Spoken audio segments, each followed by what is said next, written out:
I'm Rose Dioro. And I'm Samantha Brentmore. And this is the Rosemoor Roundtable. So you started this by saying, like, some very personal and sensitive discussions were happening, and if not everyone is participating equally, then there's maybe a loss of some of that trust.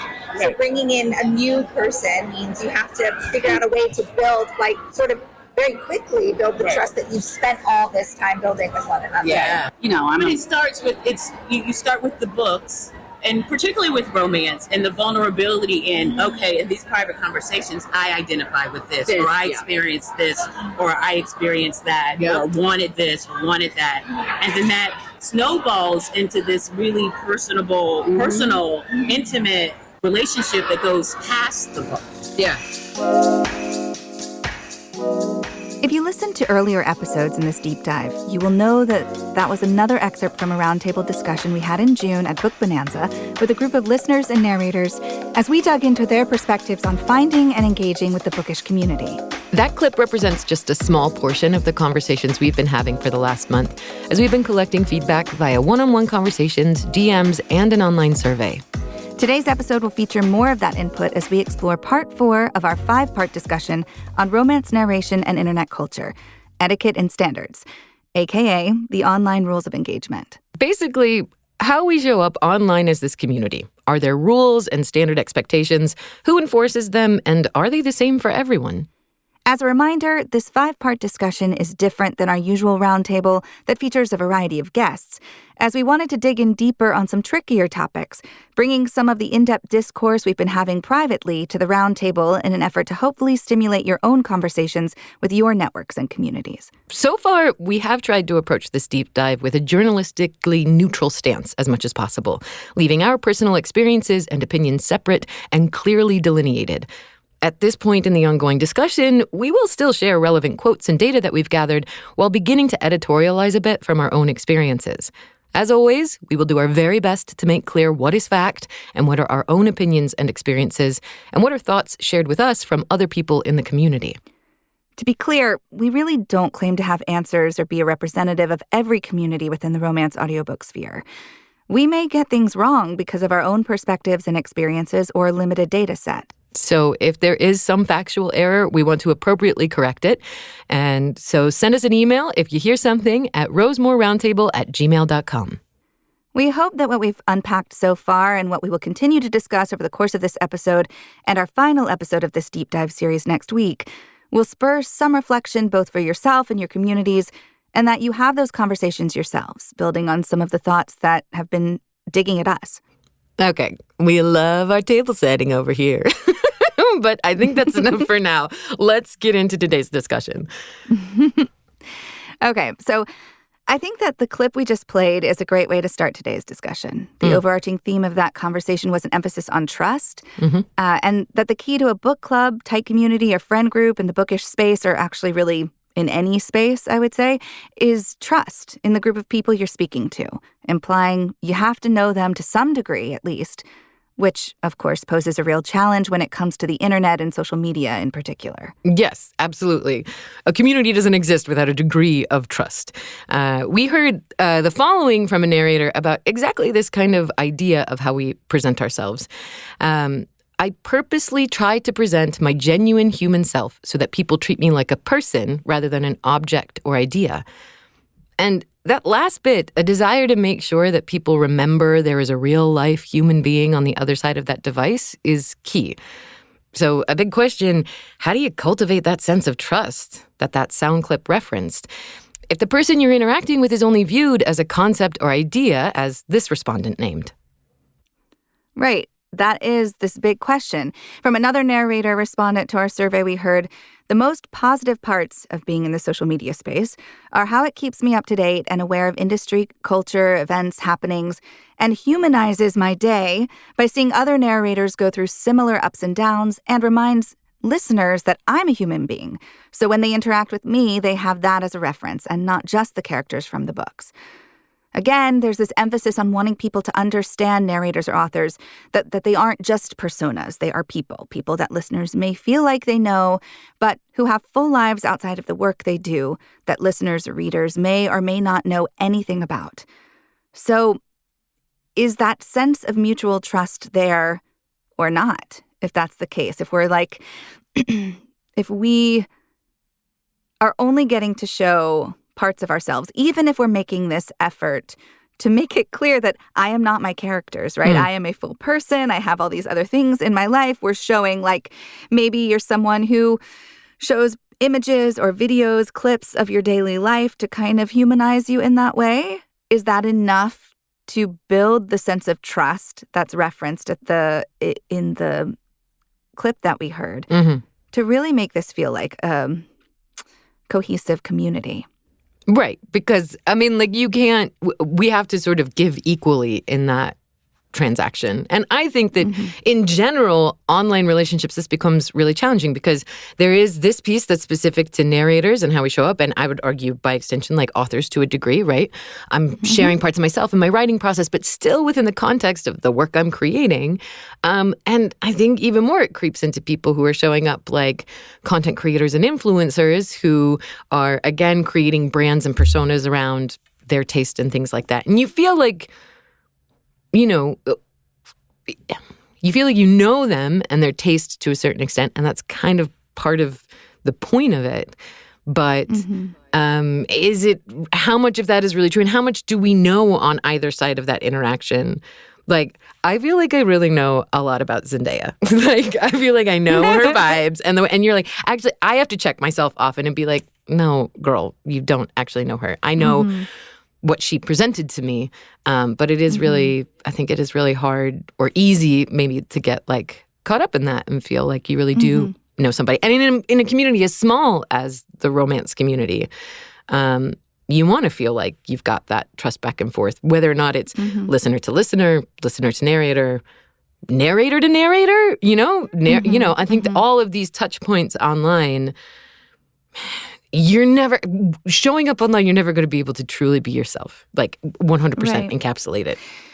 Yeah, and I think it's further complicated in the work in the romance space specifically, especially in the romance audio space, because as we've talked about in other conversations, both in this deep dive and in the roundtable in general, the work that we're putting out into the world is so intimate. We are.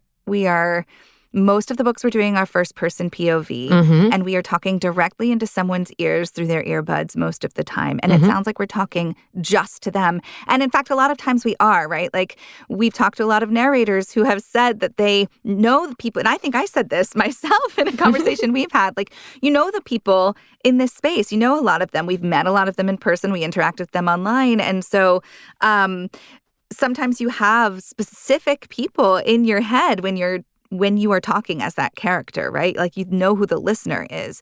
And so there is a level, I think that gray area is really magnified because there really is a level of intimacy in the work that we do. And there can be some confusion about, okay, we've had this intimacy happen, but perhaps the trust isn't there.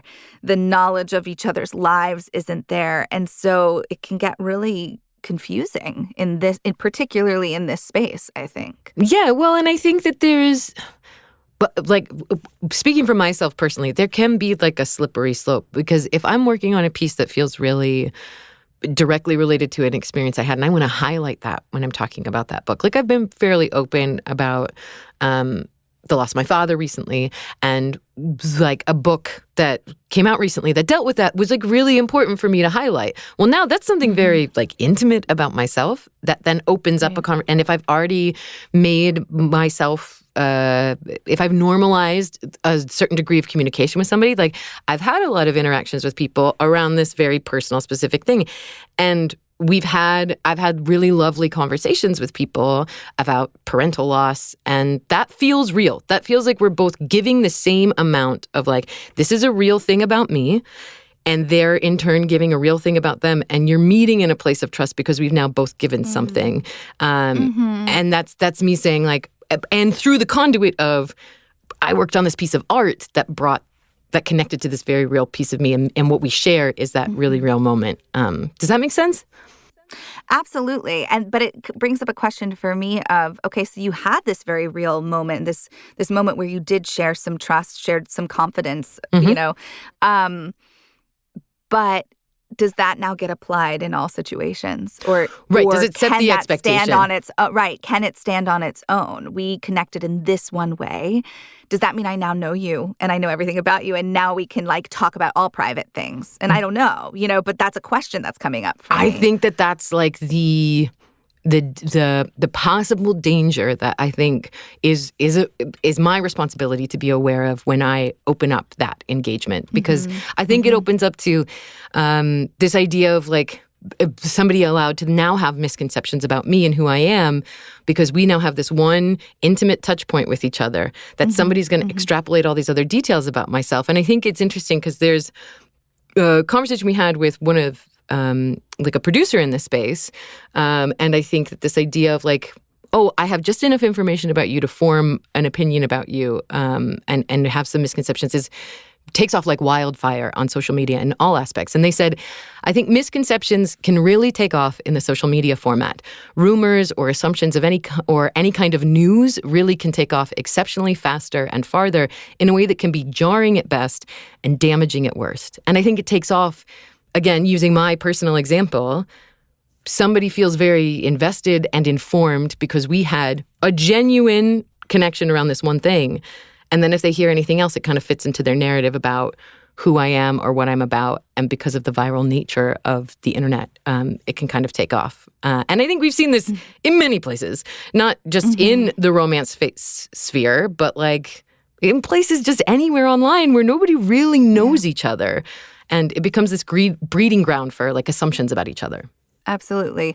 We referenced this quote in our last episode. It's worth bringing back in this context. It's from an influencer or content creator respondent who said, the most challenging thing about online interactions is probably when other creators demand things of me. Statements, opinions about issues that I may know nothing about, have very little knowledge, or know a lot, but not at liberty to share. Just because someone puts themselves online doesn't mean they have to be all things to everyone. And what I'm hearing from this is that the whole concept of sharing bits and pieces of ourselves, which is really editorialized versions of ourselves and not the whole picture, is what makes space for these assumptions to bloom. And these sort of expectations of you're now going to speak on this thing because I know XYZ about you. And now I feel like you must also know something about this other thing, and I want to know what you think about it. And in fact, not only do I want to know, but I feel like you're obligated to tell me, which is a tricky, and we're seeing, as you said, we're seeing this in so many spaces. The one thing that really comes, a big event that comes to mind for me is a very, very popular content creator, Elise Myers, who shows lots of parts of her life and has built an entire brand on showing up in an what seemingly authentic way, right? And really shining a light on how she would, I think she would name this as like her eccentricities, her anxiety, she references her own ADHD a lot. And there's lots of stuff that people personally connect with and feel like they really know her, because the truth is that's exactly what she wants, is for people to feel like they know her. And I don't know her, so I can't say whether or not the way she shows up online are actually authentic to her, but they certainly seem to be.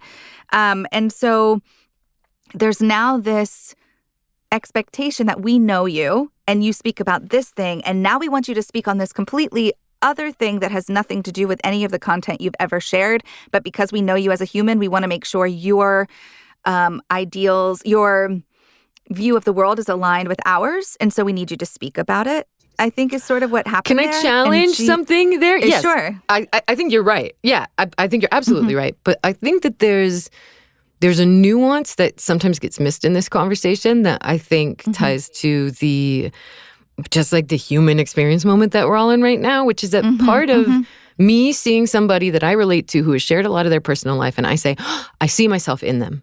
I feel heard, I feel reflected, I feel connected. Part of me wanting to hear their stance on certain things is to like help me make sense of some of these really big, exhausting, confusing things. and to feel like I have community. And even if I don't have a one-to-one connection, of saying like, well, I view this person as a leader in this community in my mind, of online space or whatever. But it's just saying like, well, I feel like I respect a lot of your opinions that I've heard about otherwise. And on this issue, I'm like really confused and I don't know where to go. And so I'm collecting information. So what is this person that historically I'm aligned with and also has shared so much about themselves that I feel reflected in? What's their perspective? I think it can snowball into just them being like, okay, well, Elise Myers said X, so now I think X. I think the responsibility of all of us as adults online is to say, Elise Myers said X. That's interesting data to consider. What did this person over here say? Okay, as I form my own opinion. But I do think that desire to have somebody that I feel connected to speak up, I think is a lot about my own need to like understand and make sense of these times and situations that we're in online and processing together. Absolutely. But and I think it's unique to this moment in time, right? Like I think that direct access to people is what has cultivated this sense of these are the people we look to. We haven't looked into this at all, like any of the historical data on this, but I would be curious to know what that looked like in a pre-internet space, like not even pre-social media, but pre-internet, like who, it was fireside chats. It was like very, very few voices were global in this way or even international in this way. And those were the people you turned to, newspaper columnists, people on the radio, and I think what's unique to where we are now is there are so many people, and I think we do look to these multitudes of people to shape our worldview in that way, or to reflect our own experiences, or to guide us on, well, what am I supposed to think about this? And personally, I think that gets really complicated. That like further complicates sort of how we show up in the world. That's a lot. Particularly, that's a lot of information to be stuck. It is a lot of information. And I think it's particularly challenging as well when you're dealing in a space that has professional and commercial ramifications of like, oh, well, everybody's talking about issue X. And if I talk about issue X, either my content will tank or my content will do well. And my livelihood is tied to like, there's this other layer of like, well, then can I trust what this person is saying? And it like starts to erode that core concept of like, well, if community is based on trust, like what's informing even what this person is saying is their opinion on insert hot button topic here. So like, how do we navigate this? Like, what are the rules for engagement? Like, by just showing up online, does that mean it's open season? Like, are we inherently agreeing to engage in specific ways? Or does each of us get to decide for ourselves when to disengage, when to keep quiet, and when to speak up? I think for a narrator, we talked to somebody they described creating their own set of boundaries and rules of engagement by considering who's on the other side of their posts and their messages. And this idea of like, who is this post for? What do I really want to share? And what do I love? So they said, I know social media terrifies some people, but I have actually enjoyed finding clarity in what I offer as a narrator. Social media is all about sharing bite-sized info, so I've had to ask myself, why am I here? Who is this post for? What do I really want to share? What do I love? In an industry where I feel so little control over my next project, I at least know I have all the control to cultivate my online community and share my values, so I hopefully get to work with like-minded folks. I also just love always having a friend to talk to and celebrate the big and little things. I think it's an interesting point as a narrator, right? That you say, well, what do we do? Well, you got to establish and be pretty clear and specific about how you're showing up, who you're showing up for, and speak with intention to those groups or communities. And kind of going back to some previous discussions that we had, particularly for narrators, like, who trained you on how to do that, right? Or are you just showing up as a person and then having to navigate and go, oh, I started here, but now I want to add some boundaries, or I want to kind of inform, how I'm showing up and engaging. Right. And it's not like anyone is going to write up a manifesto of this is what, and put some link to on the social media. Hello, everyone. This is how I choose to engage. You must follow these rules when talking to me. Like, that's not a thing that's going to happen. But what I'm hearing from this person is the ways that they go about kind of sharing that information is by giving a lot of thought to the types of interactions they're having, the types of content they're creating and putting online, when and how they are engaging with folks about that content. And so sort of signaling to a community, this is what I'm here for. This is how I would like to be interacted with and vice versa. And hoping, keeping your fingers crossed that people adhere to those sets of standards that you have tried to put forth, but it's not guaranteed, I think. Mm-hmm. One respondent shared a theory on why it feels hard to standardize the rules of engagement in the online bookish space and what they think should be a baseline agreement by everyone. This is a reader and content creator. They said, while yes, the community has grown, I think it's more that the already existing micro communities got thrust together onto platforms like Instagram and TikTok. Some of these listeners have been around for a long time, but are all operating on a different set of standard operating procedures. Additionally, boundaries, both those authors and narrators set in place to stay professional, and the boundaries that fans must know not to cross, has been an increasingly difficult conversation to navigate with nuance. No one is saying you can't message your favorite people. Just don't ask them if their personal life inspired a scene, or tell them about how turned on you got listening to their voice. So, this speaks to what I was just saying of we all came to this space with kind of a different set of understanding and standards about how we want to communicate. And now we're in this soup of the internet trying to figure it out, hopefully looking to, like what the previous quote said, looking to what people are putting out into the world and trying to glean from that how they may want to be interacted with. But according to this person, they're saying also there should be a couple of things that are all inherent, that it's just inherent that we all know. Don't ask someone about these. But is it? Right, yeah, exactly. Question. But is it? Because it's like, if to this person's point, like if all these micro communities get thrust together, and if in micro community here, certain things are normalized. Like I can say, as somebody who works in a lot of different subgenres, when I do stuff that is like small town or rom-com, the way in which a community engages with that content is very different than the audience that is doing stuff that is in a darker realm, because that's like normalized and accepted by like that community. And so there are, I think it's okay to say there are different kind of like expectations that are set from different people, that like the authors or the narrators that are a lot of that are pretty vocal in those spaces start to normalize a certain kind of behavior. So this gets again to the idea of like, well, what are the rules and who sets those rules? And I think, and then how do you bring those manners to like another group when you're all thrust together under this big umbrella of, romance books and the romance audiobook community? So one person said that the way that they navigate this is checking in with their real life book friends, the people that they do know intimately, that they do have that trust with, to kind of create a checks and balance system of what's okay. So within their friend group, they are creating a set of standards that they're all trying to follow and enforce for one another. They said, I would say we, as in my bubble of friends, are basically self-regulated. We always check with each other, is this okay? Am I being invasive? Should I not post this? The trust comes from being friends and knowing each other and trusting that we all have common sense. So there's that trust again. But in this case, the trust is these people that you already know, and you trust that their opinions are going to help guide you to make ethical choices in this online space. And I think that's true for authors and narrators as well, right? Like I think that this sense of like we're sending text messages to each other, or everybody has their own little communities that they check in and say, hey, I'm going to do this or post that or create this kind of content. And I think that check is one place where people are helping define how they want to, engage with the community. Mm-hmm.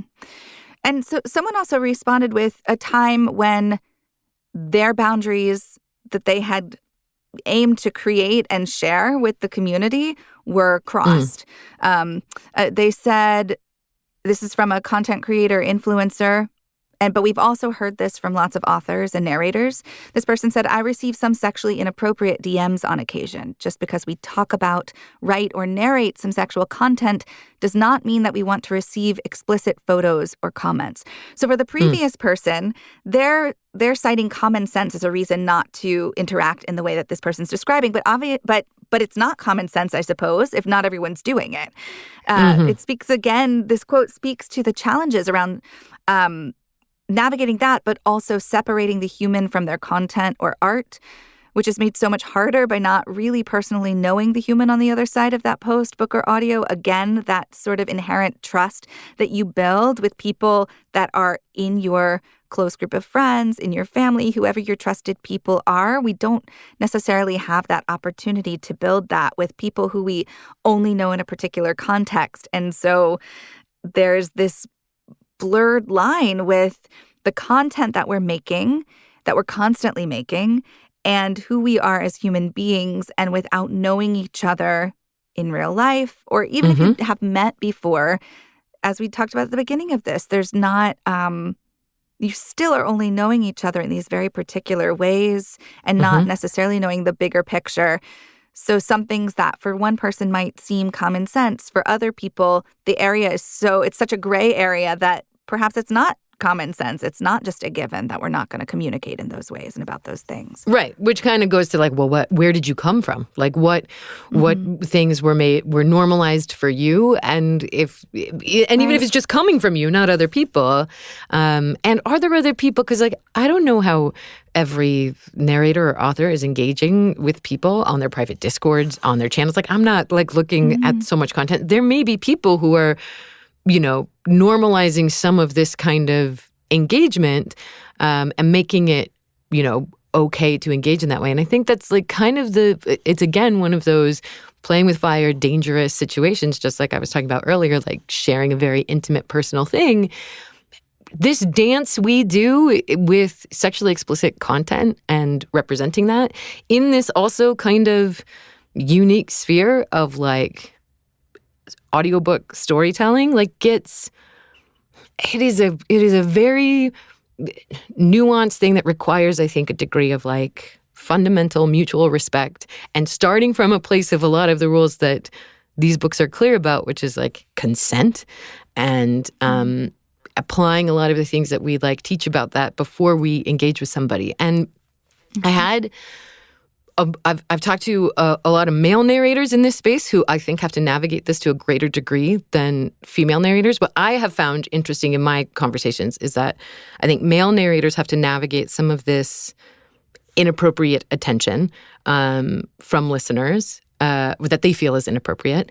And it's actually a lot of female content creator influencers that have to navigate it from like random men on the internet. They have to navigate because the scale at which they're, creating stuff, like one content creator that I really like, she's actually like been pretty explicit about showing some of these comments she gets from men that are accusing her of being like, oh, you're a porn addict and all this kind of stuff, and like, how she has to deal with that. And I think like fundamentally we're in an age where people can be behind their screens and say things that they wouldn't normally say if they were face-to-face. And if they're listening to us bringing these very intimate stories to life, and they're listening to it in a very intimate way, and they have a very strong reaction, and they feel like maybe they don't have a place to express that, or they want to express it to us directly, we are put in a position that we have to now receive that and be, and even if we have boundaries, figure out like, well, how do we set that up? And some male narrators are like, well, my comments are like, my DMs are closed. I can't receive anything, or I just like don't look at them at all. Like it's an interaction I can't even engage with because it's noise that it's like, what do you even do with that? But I think you go in adjacent spaces that are dealing with some of this content and are saying like, okay, well, I've created this cosplay character, in this community that I'm going to show up online, and you get to engage with, and we all agree that this is a fantasy that we're all kind of buying into. I think you can't really you can try to set that boundary, but I don't think that you can ever really fully enforce it because you're still just dealing and interacting with somebody who's on the internet that you don't know, that you haven't established that inherent fundamental trust where we've both paid the same price of entry for this interaction. Does that make sense? Yeah, for sure. Yeah. I think it's like a piece of the, like, I think it's easy to get there because of this idea of like, because we're all much more accessible now, right? Like I think it's easy to feel like you can cross those boundaries to do that. And I think accessibility, I don't mean to say that it's like all bad, right? Because I think there's really great things about that kind of accessibility. One respondent shared on this idea that the accessibility of authors and narrators has meant I'm able to share my love for their work and creative endeavors with them directly and has resulted in opportunities to support them via content creation, alpha and beta reading, reviews, etc. So I think that this accessibility creates really great, meaningful opportunities for people on both sides of the interaction. Right. And then there's this question too and I got this question from someone recently asking about the experience of being on the other side of that, of being tagged in reviews or comments about a book, and how does that feel, and is that helpful? And I think obviously the answer to that is going to be super dependent on the person you're talking to, but it really got me thinking. I think that question really speaks to that's someone seeking some rules of engagement guidance, right? They're like, I do this thing and I thought it was a kindness to you. Do you like it? Does it help you? What do you think about it?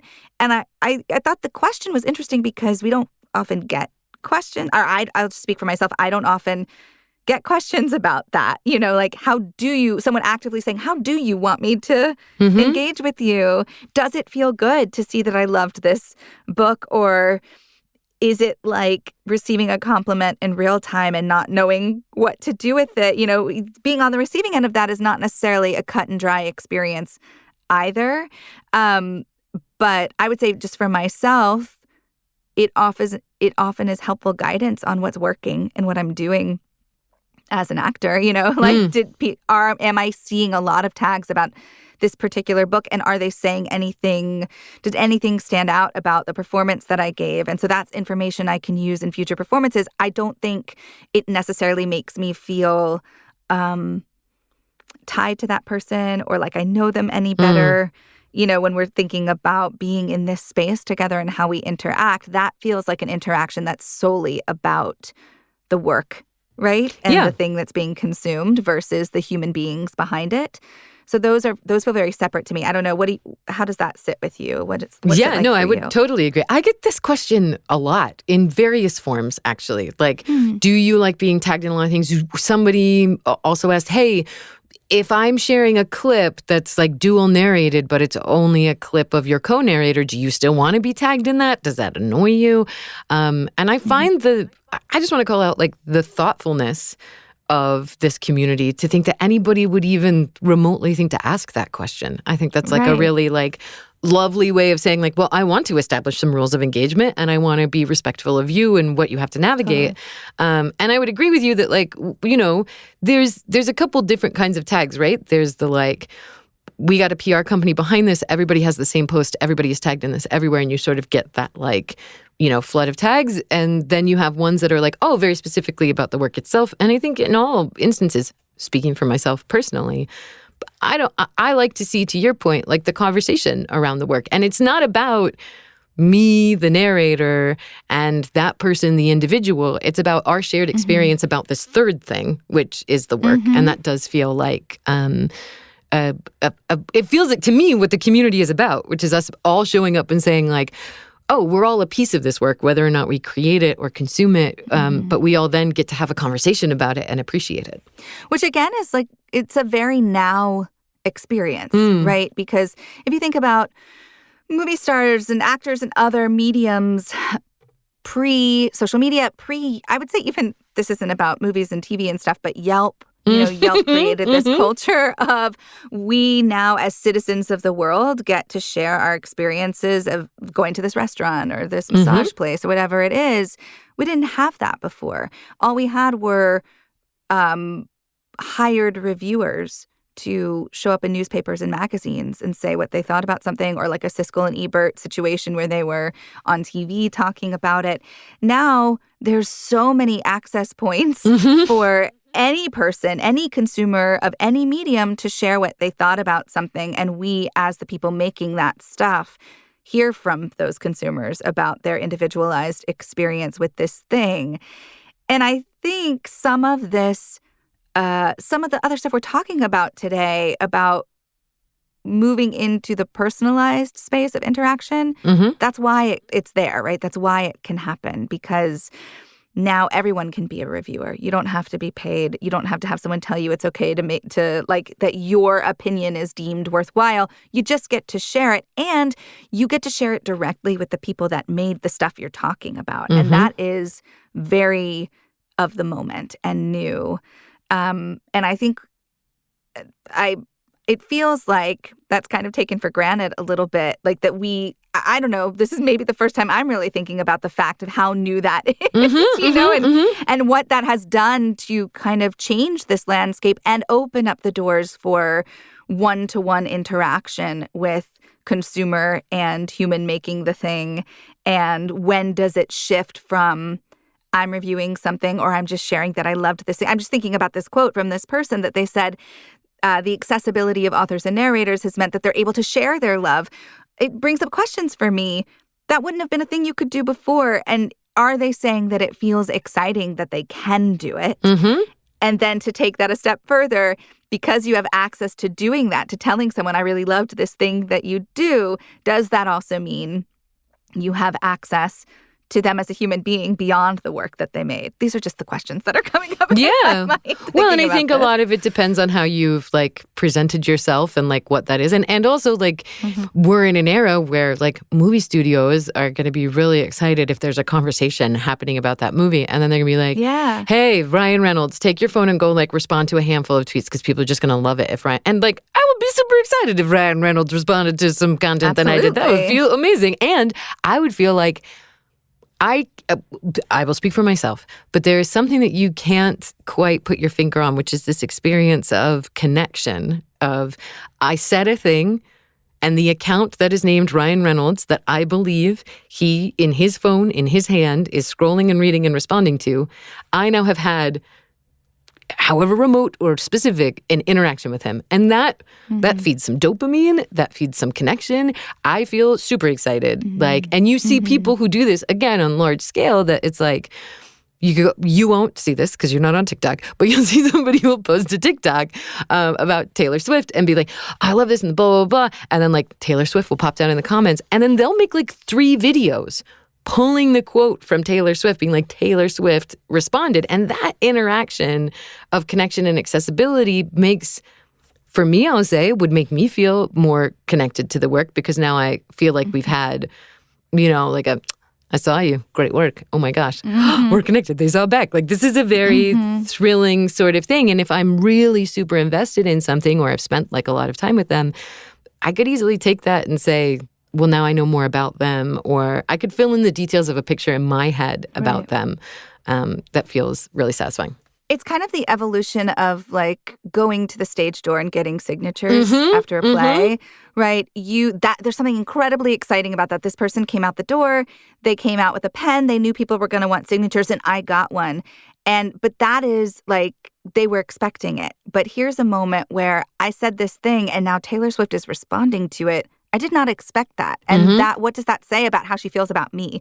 Like, did I say something that warranted her speaking up? And, so it's a step further in that level of excitement and feeling connected to that person that you wouldn't know or have interacted with otherwise. And, one narrator made this point that I feel like I agree and also to, an extent, I think in some nuance disagree with, but they questioned this access to narrators and authors. And they said, looking at people who do, say, movies and television, they don't have direct interaction with the viewers of the TV shows and movies. They just don't. And I think it's not at the scale that it is expected in the audiobook space, because the audiobook space is just smaller.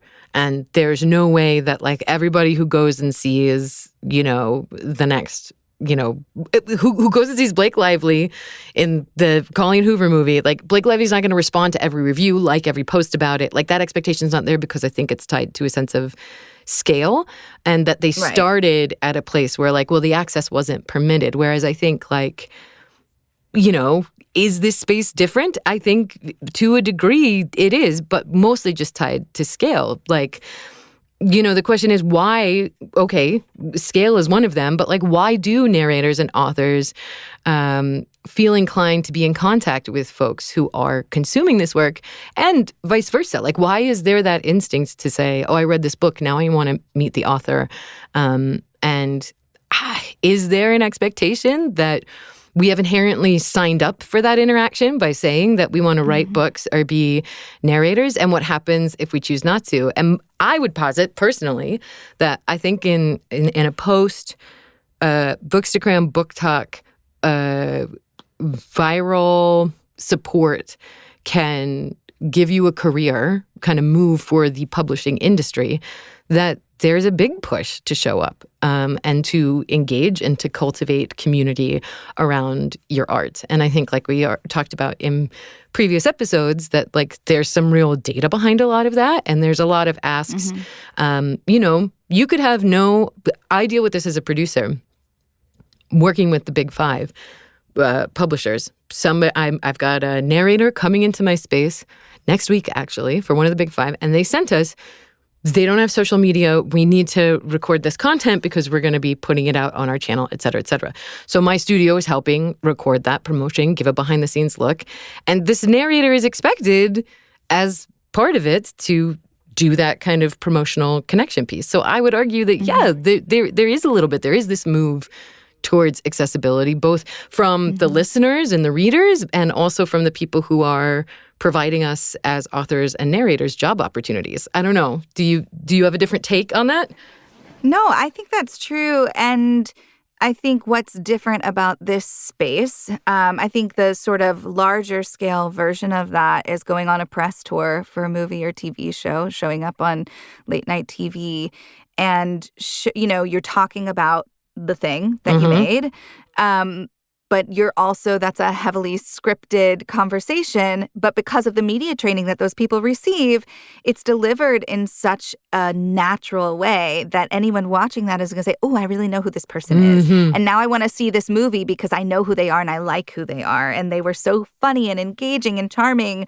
And what a great person to be around. And that's going to enhance my experience of seeing this movie. And I think in this space, yes, what you just described, I totally agree with. I think we are either self-imposed or by looking around the space, or sometimes directly coming from the publisher, are being asked to show up in these ways and not.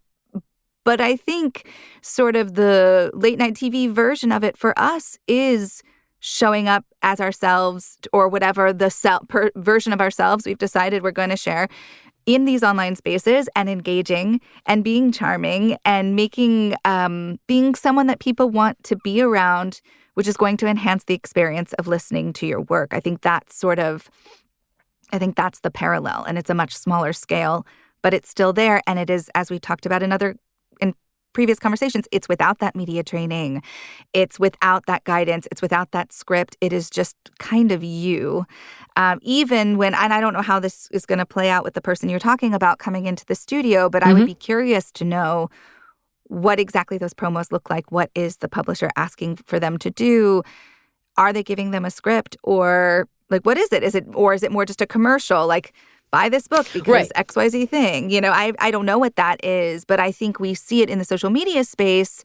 Again, perhaps self-created, self-directed versions of this that sort of walk this line between personal and professional. And I think that's what it is. I think that's what and I think it's across the board for actors in every in every space, right? It's not, I do Sure. not think it is unique to audiobooks. I don't think it's unique to VO. I don't think it's unique to acting, period. That we talked about this a couple episodes ago. Like the pressure to be a brand and this idea that I've inherently agreed to access or to present a version of myself to be accessed because I said I wanted to be an actor. And I think that is something that has changed in the last decade and has really amped up in a lot of ways and is arguably tied to a degree of success. And I would also argue gets in the way often of doing the work and how you're perceived. Like there are some people, like living and working in New York, right? Like you get to engage with actors in all sorts of different contexts and different scales. And there are some people that I'm like, wow, this person is so different than the characters they play. And, you know, I used to wait tables at like a neighborhood restaurant that had like a lot in Tribeca that had like actors in all the time. And I would like always process and be like, wow, the person who you're being right now. And like people would really let their guard down in this restaurant. And it was like really great where I feel like I got to connect one-on-one.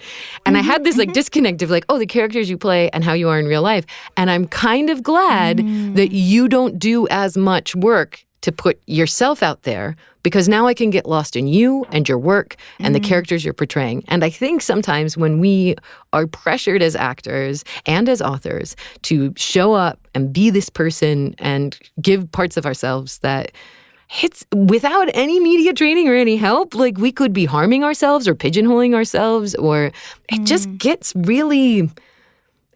It gets really messy because you're like, well, I want people to feel connected to me in the work I'm doing, but I don't want people to like color how they necessarily are listening to the work and their ability to get lost in the characters and the stories I'm telling because I've now given too much of myself in a way. And particularly with voice work where it's like, what I look like and what I had for breakfast should most certainly not inform what I'm able to do with my voice on a microphone to tell you a story. Right. Yeah, I'm thinking about these celebrities in your restaurant and, you know, all the stories about someone who was approached for a picture by a fan and they didn't react the way the fan expected. And then it blows up into these big media frenzies about, well, so-and-so was ungrateful for their fans. But Right. Emma Stone is such a bitch. Right. And then sometimes you'll see that actor say, well, I was just having dinner with my kids or whatever. I did not sign up to be here to take a picture with you. But there's this question of, well, you entered this job. Like that isn't that, you know, you signed up to be a movie star or you became a movie star and didn't back down from it. And so now this is what you have to do. Like, you know, and I think about that with it. This is obviously at a much different scale and sort of a different thing, but not unrelated. Going back to that question of how do you feel about being tagged in reviews or receiving compliments online, and then how do you react to that? I guess I have questions around what are the expectations? Do I take the picture because so much you know, do I respond to the tag with a big thank you, or do I just see it and move on? And what is expected on the other side of that, and what should be expected if there is a should, and how do you yeah, I think that is a big question that I have around etiquette and rules of engagement is what are the expectations? And I don't know, I guess, necessarily how I feel about the being approached to have your picture taken at a restaurant thing. You know, I don't think there is necessarily a cut and dry answer to that. And I don't think there is necessarily a cut and dry answer to the question of should you be compelled to acknowledge or respond when someone has said something nice about you online. So I have a lot of curiosity and questions around those sorts of interactions. I wonder how about you, like, what are your feelings? Yeah, I mean, I think it ties in. So where my head goes is like one in this like post-Yelp era that you now feel that the kind of positive is that I left a review for like my local bagel place that was really struggling and like got a lot of people to post reviews. So now it's showing up in searches for local bagel places. And I feel like some ownership of that. I feel really excited that like the bagel place is doing well and is not going to get shut down.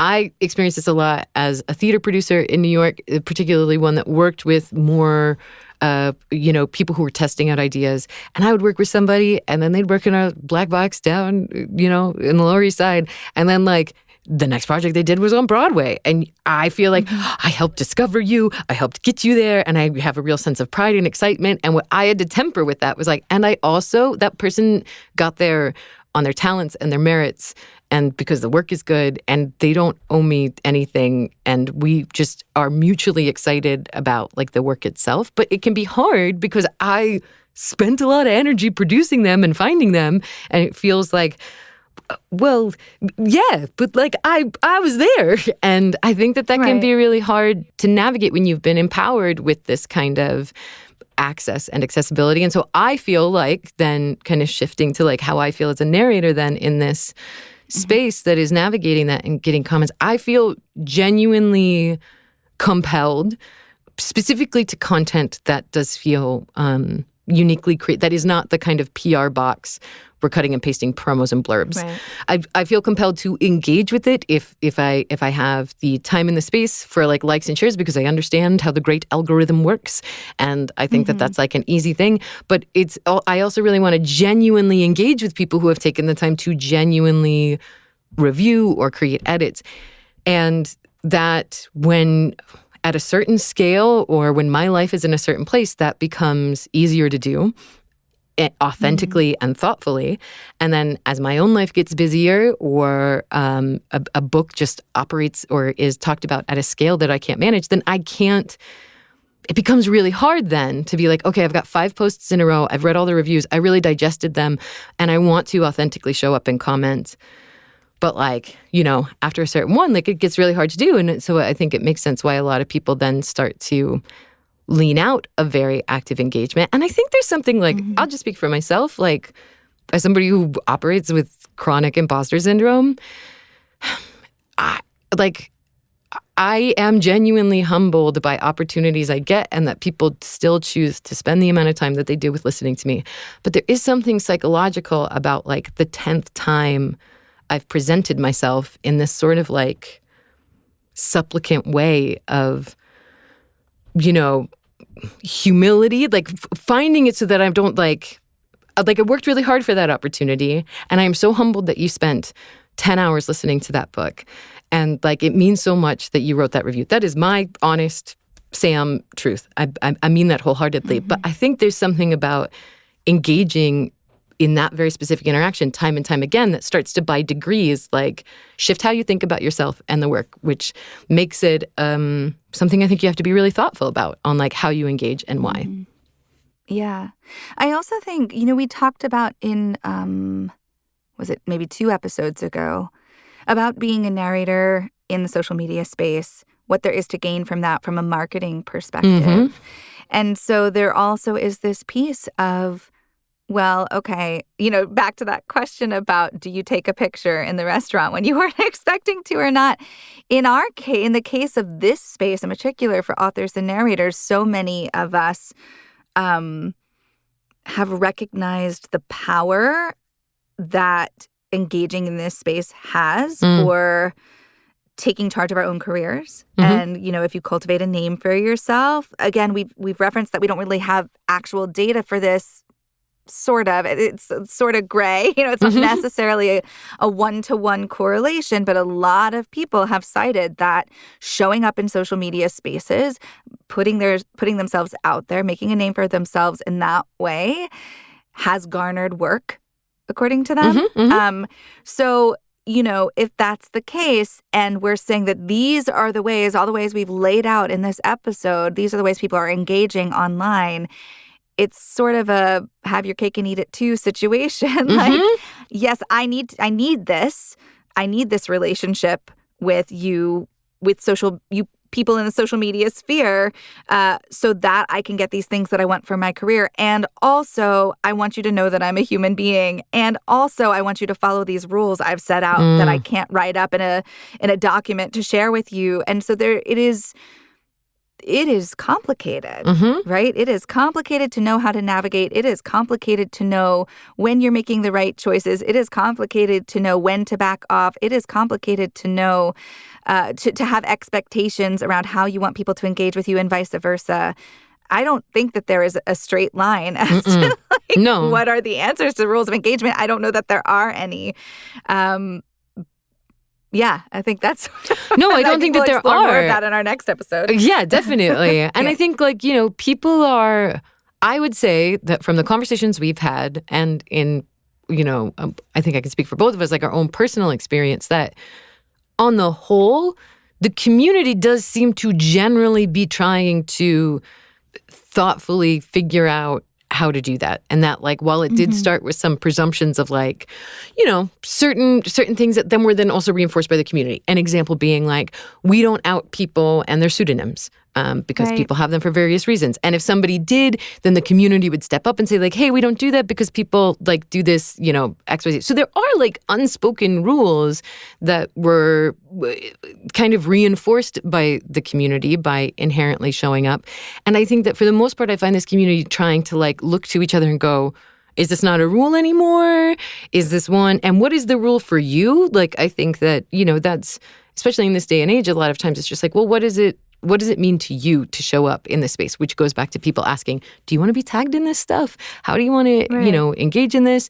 I'm finding more and more people being thoughtful if I'm showing up to be interviewed for a book or about things, whether or not it's for a podcast or an Instagram Live.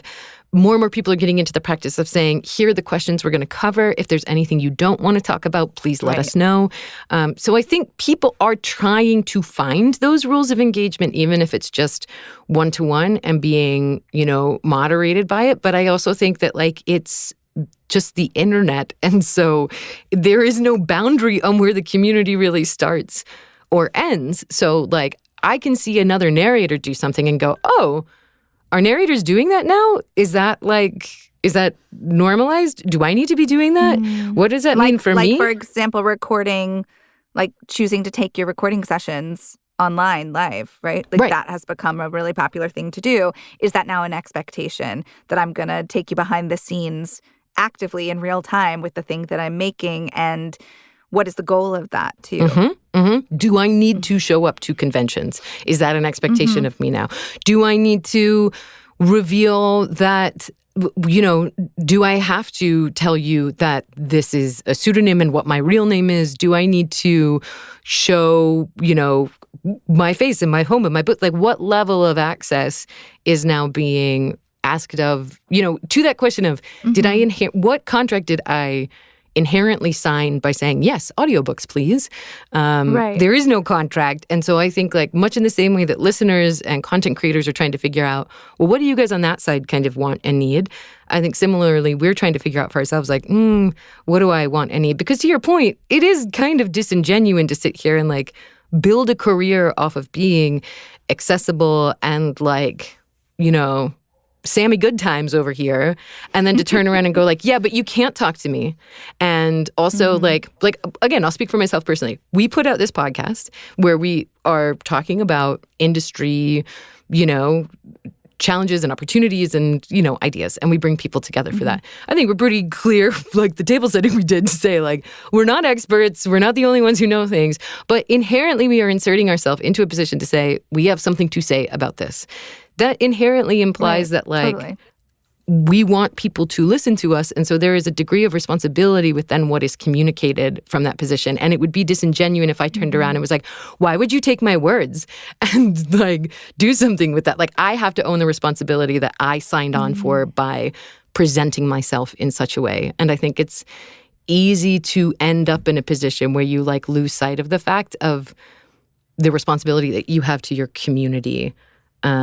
And the contracts that you kind of implicitly, signed.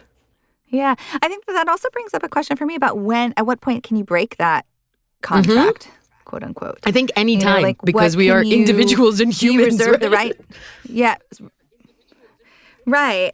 But I agree with that. I don't know if everybody would agree with that or not. If you show up in this space and you are still engaging as a narrator, as an author, whatever the art form is that you do, and even as a just a community member too. Like you've shown up and you've said, I'm here, I'm going to talk about these things. Do you need to make a big announcement that you are exiting the space, or do you just do it? And can you still maintain, like from the author narrator perspective, I think in particular the narrator perspective, do you say, yeah, I was engaging with you all in this way and I've decided social media is not for me, going to conventions is not for me, but I still want to make the art that I'm making. Have you now, I don't know, do you still get to hold a space at the table? I think that's a question that a lot of, that I've heard from a lot of narrators, right? Of, well, I don't like being here. I don't like being in the social media space in any context. And I feel like I have to be, and I'm afraid to leave because this is now me speaking. I don't know if what they're worried about is I made this contract of I'm going to show up because that's what we do as narrators. And now if I leave, am I just irrelevant? Do I not get those jobs anymore? And I think it's a solid question. 100%. I think you're right. Yes, I agree. It should be that absolutely you should be able to leave anytime you want. But what are the ramifications of that? Are there ramifications of it?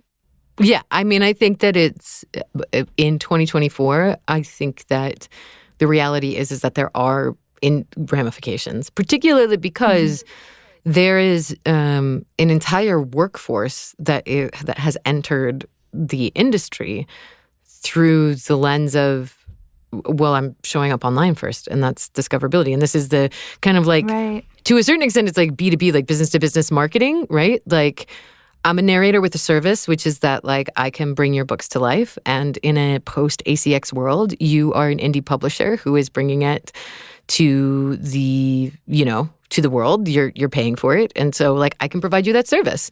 And so I'm going to put myself out there to try to like garner that work. And part of that is that also I have a community that I talk to excitedly about the books that I do. And they want to follow my voice in various things. Like you become like with that as a force that has entered the industry, if you did not come into the industry from that way, that feels like a very real reality that you have to like navigate and contend with. And I would argue that it's a little bit easier if you are more established in your career to say, I can't show up online. I don't know how to show up online. I don't want to show up online. Right. And that you may still get those opportunities. I would say that this is true in like Hollywood and television and like theater. Like this is in any acting industry that I think like if you had the advantage of kind of having some recognition or connections, I wouldn't say this across the board, everybody, but that you just have a little bit more grace to not have to show up. And I think the reality is like, yeah, okay, the pressure is now if you're at a certain level,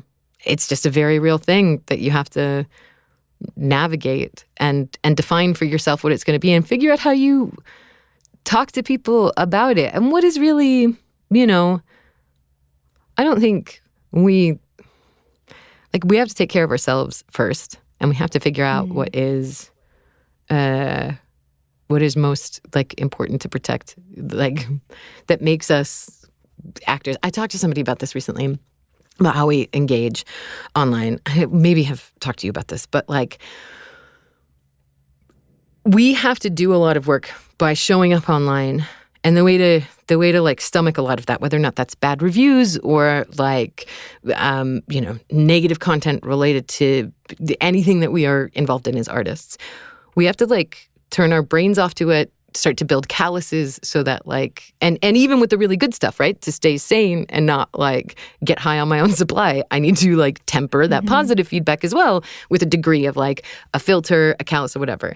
And to me, that personally feels antithetical to the experience of an actor. Because for me to do my best work, I have to stay like flexible and open and empathetic and like a conduit for like human experience.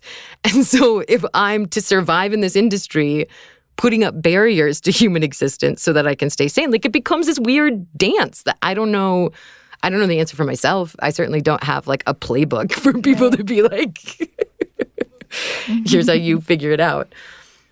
Right. Me neither. Maybe we can try to figure it out together in our next episode. Maybe. It's obviously a hot button issue and one where there is not a one size fits all answer. Definitely not. But we hope this episode sparked some ideas of your own or even introduced you to perspectives you hadn't yet considered. I know Sam and I will be continuing to have this conversation amongst ourselves, definitely, all the time, and in our communities, and we hope that you will do the same. Join us next week for part 5 of this deep dive, where we will reflect on all that we've learned in our research and conversations with the community and contemplate what's next for the romance audiobook community online and in person.